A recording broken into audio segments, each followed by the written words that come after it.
Back in junior high, I started dating this guy. He's now my husband. But since we were so young, we had one of those classic on and off relationships all through high school.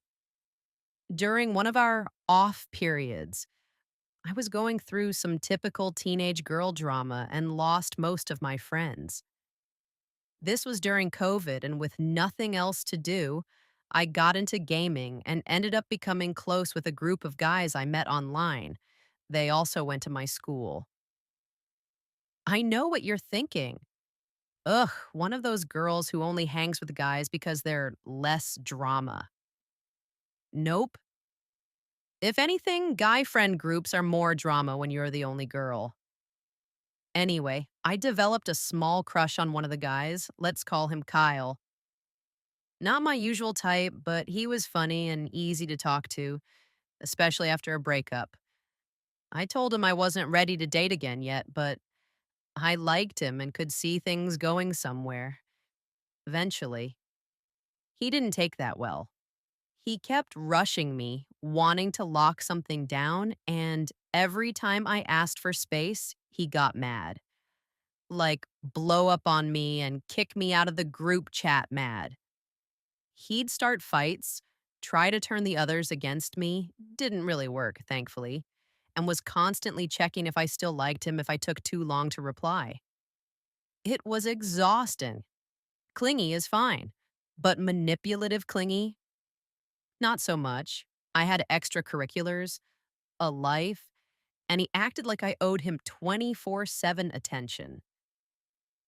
Despite all the drama, we kissed a couple of times, but we were never official. Eventually, I found out other guys in the group liked me too, and the whole situation got weird. I ended up cutting ties with all of them. Months later, I got back together with my now husband. That really pissed Kyle off. He started posting music on SoundCloud and Spotify, basically painting me as the villain. Songs about how I led him on, how awful I was, etc. But I was happy, so I ignored it. Fast forward to about a year after graduation. My now husband had just proposed. We were thrilled, posted the engagement photos, the whole thing. We got nearly 700 likes on Instagram as our whole high school anticipated this happening. Then, coincidentally, almost the day after we post the photos, Kyle texts me asking us if we want to meet up. So my husband says, why not? And we end up going to hang out with Kyle. I know it was a dumb idea, but since my husband was about to leave for the military, we figured it couldn't hurt to reconnect with some people before everything changed. Kyle picks us up. He seems insanely excited to see us, which is really weird since we don't really talk and weren't left off on a good note. We drive to the mall, walk around, grab food, pretty normal stuff. We caught up on the year since graduation, but even during that, I could tell something about him had shifted. His smile didn't feel real. His eyes were off like he was looking through us. We get back in the car and start driving aimlessly through town. It's late, probably around 10 p.m. No traffic. Everything's quiet. Then he starts speeding. Not like a fun little thrill, no. He's pushing 110 in a 30 zone, flying through red lights, swerving around corners like he's trying to get us killed. I half laughed at first, thinking he was just showing off, but he kept doing it. He'd casually mention how the seat belts in the car don't really work and how he isn't a great driver. Then came the real red flags. He starts talking about how he thinks he's not wired like other people. Said he doesn't really feel anything when people die. No sadness, no guilt, just nothing. He even said, I think I might be a little psychotic. My husband kind of shrugged it off with an awkward, that's not good. But I remember sitting there, heart pounding, suddenly hyper aware of the locked doors, the broken seat belt, and how fast we were going. He starts bringing up how badly I hurt him when we were 15 and that he never mentally recovered. I obviously said sorry and that I was a stupid teenager, but I thought we were past this since we both made mistakes. The whole car ride was just off. He was blasting these songs he made about me, weird lyrics, obsessive. My husband and I exchanged a glance, but we let it go. Eventually, he pulls into this massive park in the middle of town, the one with that huge new staircase they built on the mountain. No one else is around, it's pitch black. He goes, "Do you guys want to go for a walk?" We get out and start walking. The stairs go high, higher than they look from the road. I'm already uncomfortable, but I go anyway. About halfway up, my knee starts acting up. Old basketball injury. So I tell them I'm staying put. Kyle stops too and starts talking again. This time about how he feels like he never really got closure, how he still dreams about me, how he's never been able to connect with anyone else the same way. He says this while my fiance is standing right there. The tension is unbearable. My husband tries to keep things chill, even jokes lightly, but you can tell he's ready to leave and is getting a little worked up. Eventually, Kyle keeps going. He walks way ahead, then yells back, "You guys should come up here. It's crazy. Just look at this drop." We glance up. He's standing at this unfinished part of the staircase, near a ledge with nothing but raw cement below. One wrong step, and that's it. My husband looks at me, then calls back, "Nah, we're good. Let's head back." Back in the car, it's tense. He's fidgety, the kind of quiet that feels heavy. H breaks the silence by saying, "If I had a gun right now, I don't know what I'd do." Just like that. Calm, cold.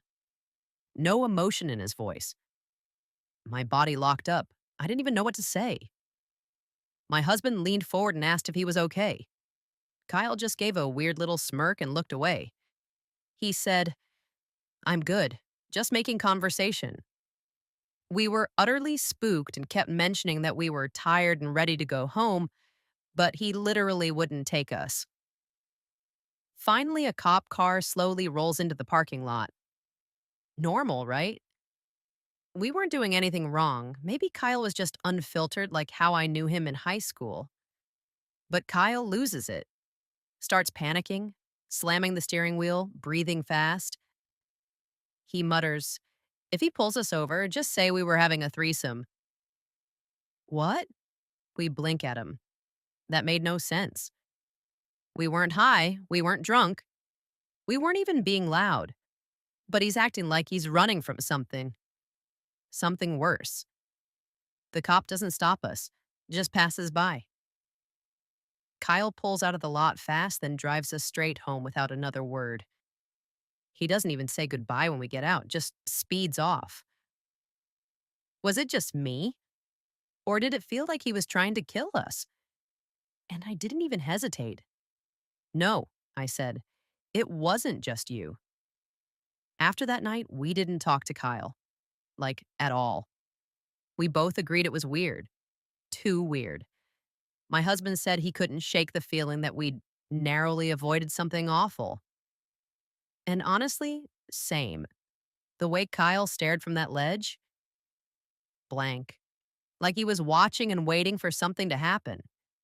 The things he was saying in the car, driving so recklessly, how freaked he got about the cop. The next weekend, we had made plans to meet up with some more old friends, the guys in the initial friend group where Kyle and I met. Turns out they had all cut Kyle off. I hadn't realized how serious it was. There'd been some drama. Apparently, Kyle had been dating a girl, we will call her Sarah, who cheated on one of the guys in the group. Things got messy. Sarah ended up pregnant but wanted nothing to do with Kyle. Sarah claimed the baby wasn't his. Now that the kid's born, it really does look like the guy she says is the father.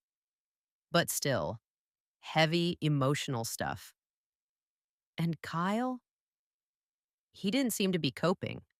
We told them about our strange night with him, about the car ride, the creepy conversation, the ledge. They didn't even flinch. One of them actually said, "Yeah, that sounds like something he'd do." But then they brushed it off. "Jealous, maybe, but harmless," one of them said. Still, the more we talked, the darker it got. They told us that when Kyle found out I was engaged, he went off the deep end. Full on drinking rampage. Punched holes in the walls. Tried to fight another guy in the group, who, by the way, is one of the gentlest people you'll ever meet and is on the spectrum. Then Kyle disappeared for a few days. Wouldn't answer texts. Wouldn't call back. When he finally resurfaced, it was like nothing happened. Just showed up at their condo like he hadn't dropped off the grid after threatening one of his closest friends. Smiled, laughed, acted normal. No apologies. No explanation. Weeks go by. My husband ships out for training. I stay in town but move back with my parents to wrap things up before I move when he's done. My parents live about 30 minutes outside of town. It's a very, very small community. They have about 3 acres of land, and it's a dirt road leading only to their house. I always felt safe there, though, since we had cameras everywhere, and everyone in the community owns guns, including my dad. If someone was on the dirt road, my dad would sit on the porch with a gun, since we never had any uninvited visitors. Then I start getting messages from Kyle. Said he wanted to hang out one more time before my husband left for the military. I told him we were busy. He didn't respond after that, but then weird stuff started happening. One night, I swear I saw his car drive by the dirt road in front of the house. This was insanely strange because, like I said, we are pretty secluded. Another time, I noticed a notification from a random burner account viewing my Instagram stories. Always the first viewer. Every time I blocked it, a new one would pop up. No posts, no followers, just watching. I tried to tell myself it wasn't him, but I knew it was. I start getting messages from another burner account. They're not threatening exactly, but they're off. Long rants about people being fake, how no one really understands loyalty, and these cryptic comments like, "You're lucky, he's lucky. It could have been different, but I let it go." Let what go? I don't respond. He tells me, "It's Kyle, by the way." I figure he's just spiraling, maybe going through something. I block the account and set mine to private. We never saw him again in person. He kind of just disappeared after that. No mutual friends mentioned him. No posts, nothing. It was like he dropped off the map. The truth? 5, 6 months later, I reunited with my husband and we moved several states away to a military base. Life finally felt calm again. Then, out of nowhere, we got a call from one of the guys from the old friend group. A bunch of them were still roommates, so they were all together when the call came in. It started like this: "Did you hear what happened? What? Is everything okay? Kyle tried to break into Sarah's house." I just froze. Why? Why would he do that? He claimed the baby was his, said she'd been lying to him the whole time. According to them, Sarah said he showed up out of nowhere, managed to get inside, and at some point, while holding the baby, he tried to take her.